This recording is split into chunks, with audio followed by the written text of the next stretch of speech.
Matthew 27.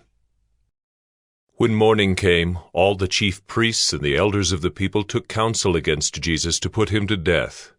And they bound him and led him away and delivered him over to Pilate the governor. Then when Judas, his betrayer, saw that Jesus was condemned, he changed his mind and brought back the 30 pieces of silver to the chief priests and the elders, saying, "I have sinned by betraying innocent blood." They said, "What is that to us? See to it yourself." And throwing down the pieces of silver into the temple, he departed, and he went and hanged himself. But the chief priests, taking the pieces of silver, said, "It is not lawful to put them into the treasury, since it is blood money." So they took counsel and bought with them the potter's field, as a burial place for strangers. Therefore that field has been called the field of blood to this day. Then was fulfilled what had been spoken by the prophet Jeremiah, saying, "And they took the 30 pieces of silver, the price of him on whom a price had been set by some of the sons of Israel, and they gave them for the potter's field, as the Lord directed me." Now Jesus stood before the governor, and the governor asked him, "Are you the king of the Jews?" Jesus said, "You have said so." But when he was accused by the chief priests and elders, he gave no answer.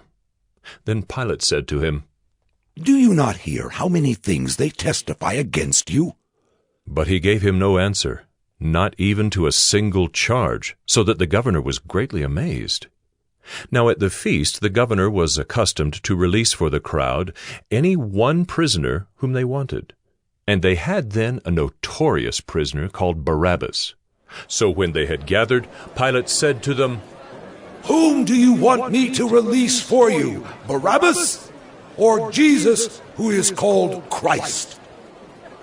For he knew that it was out of envy that they had delivered him up.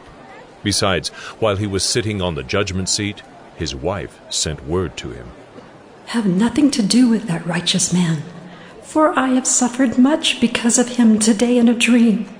Now the chief priests and the elders persuaded the crowd to ask for Barabbas and destroy Jesus.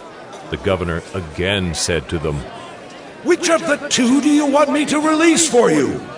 And they said, "Barabbas!" Pilate said to them, "Then what shall I do with Jesus, who is called Christ?" They all said, "Let him be crucified!" And he said, "Why? What evil has he done?" But they shouted all the more, "Let him be crucified!" So when Pilate saw that he was gaining nothing, but rather that a riot was beginning, he took water and washed his hands before the crowd, saying, "I am innocent of this man's blood. See to it yourselves." And all the people answered, "His blood be on us and on our children!" Then he released for them Barabbas, and having scourged Jesus, delivered him to be crucified. Then the soldiers of the governor took Jesus into the governor's headquarters, and they gathered the whole battalion before him. And they stripped him, and put a scarlet robe on him, and twisting together a crown of thorns, they put it on his head, and put a reed in his right hand. And kneeling before him, they mocked him, saying, "Hail, King of the Jews!" And they spit on him, and took the reed, and struck him on the head. And when they had mocked him, they stripped him of the robe, and put his own clothes on him, and led him away to crucify him. As they went out, they found a man of Cyrene, Simon by name. They compelled this man to carry his cross. And when they came to a place called Golgotha, which means place of a skull, they offered him wine to drink, mixed with gall. But when he tasted it, he would not drink it. And when they had crucified him, they divided his garments among them by casting lots. Then they sat down and kept watch over him there. And over his head they put the charge against him, which read, "This is Jesus, the King of the Jews." Then 2 robbers were crucified with him, one on the right and one on the left. And those who passed by derided him, wagging their heads and saying, "You who would destroy the temple and rebuild it in 3 days, save yourself. If you are the Son of God, come down from the cross."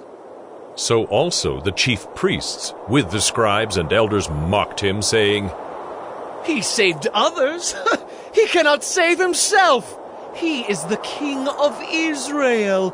Let him come down now from the cross, and we will believe in him. He trusts in God. Let God deliver him now if he desires him. For he said, I am the Son of God. And the robbers who were crucified with him also reviled him in the same way.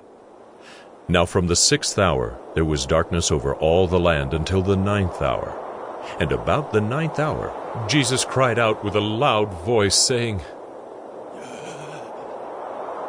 Eli, Eli, lama sabachthani. That is, My God, why have you forsaken me? and some of the bystanders, hearing it, said, This man is calling Elijah.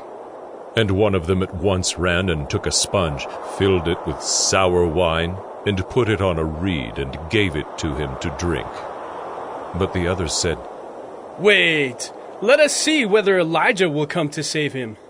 And Jesus cried out again with a loud voice, and yielded up his spirit. And behold, the curtain of the temple was torn in two from top to bottom. And the earth shook, and the rocks were split. The tombs also were opened, and many bodies of the saints who had fallen asleep were raised. And coming out of the tombs after his resurrection, they went into the holy city and appeared to many. When the centurion and those who were with him, keeping watch over Jesus, saw the earthquake and what took place, they were filled with awe and said, Truly, this was the Son of God. There were also many women there, looking on from a distance, who had followed Jesus from Galilee, ministering to him, among whom were Mary Magdalene, and Mary the mother of James and Joseph, and the mother of the sons of Zebedee. When it was evening, there came a rich man from Arimathea, named Joseph, who also was a disciple of Jesus. He went to Pilate and asked for the body of Jesus. Then Pilate ordered it to be given to him. And Joseph took the body, and wrapped it in a clean linen shroud, and laid it in his own new tomb, which he had cut in the rock. And he rolled a great stone to the entrance of the tomb, and went away. Mary Magdalene and the other Mary were there, sitting opposite the tomb. The next day, that is, after the day of preparation, the chief priests and the Pharisees gathered before Pilate and said, Sir, we remember how that impostor said while he was still alive, After 3 days I will rise. Therefore, order the tomb to be made secure until the 3rd day, lest his disciples go and steal him away and tell the people, He has risen from the dead. And the last fraud will be worse than the first. Pilate said to them, You have a guard of soldiers. Go, make it as secure as you can. So they went and made the tomb secure by sealing the stone and setting a guard.